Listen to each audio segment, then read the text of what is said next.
झूलनिया ला दे राजा जी, दिलवा के बतिया समझा राजा जी।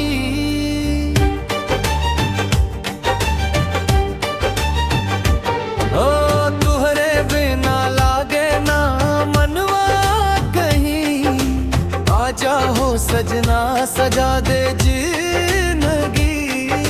झुमका झूलनिया ला दे राजा जी, प्यार के रंगवा चढ़ा दे राजा जी। तोहरे नाम के सजनी बन के साथे रहब हम सदा राजा जी।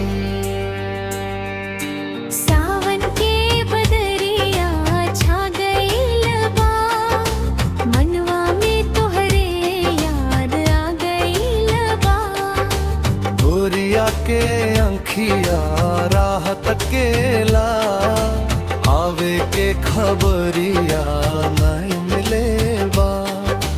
चुनरी उडेला पुरवैया में, नाम तोहार लिखल बहिवा में। तोहरे खातिर सज संवर जानी रहुआ, बिना लागे सुना जावा जी। झुमका झूलनिया ला दे राजा जी, दिलवा के बतिया समझा राजा जी।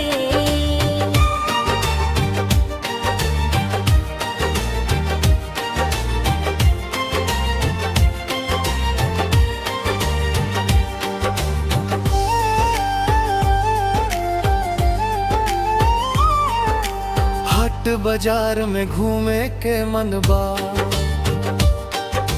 तोहरे संग जिए मरे के मनबा। चांद से उजियर तोहार मुस्कान देखी के बन गहल के अरमान। पायल छन के जब डगरिया में, खुशबू बसल बांचरिया में। रुआ की बाहों में सपना सजेला, प्यार के दीप रोजे जारेला।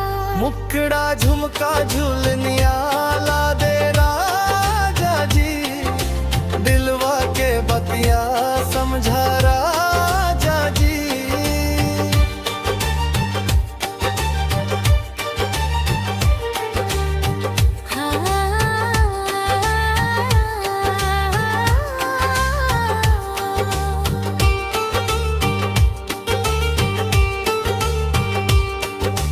फगुनवा में रंग बरसेला, तोहरे बिना मन तरसेला। आजा बलमुआ दूर ना रहा, दिलवा के बात अब छुपाना। सिंदूर के सपना सजवल बानी, तोहरे नाम के गीत गवले बानी। जन्म जन्म के साथ निभाइब, तोहरे खातिर दुनिया भूलिब। रूप तोहर लागे चांद सितारा, तोहरे बिना न लागे गुजारा। हाथ पकड़ के साथे चले, हर सुख दुख में संग रही। अंतिम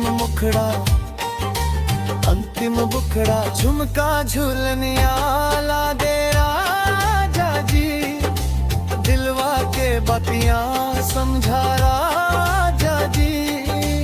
तोहरे प्यार में बसल बा दुनिया, रोआ है हमारे सपना राजा जी। झुमका झूलनिया ला दे राजा जी, प्यार के रंगवा चढ़ा दे राजा जी। जन्म जन्म तक साथ निभाई हमार दिलवा के राजा।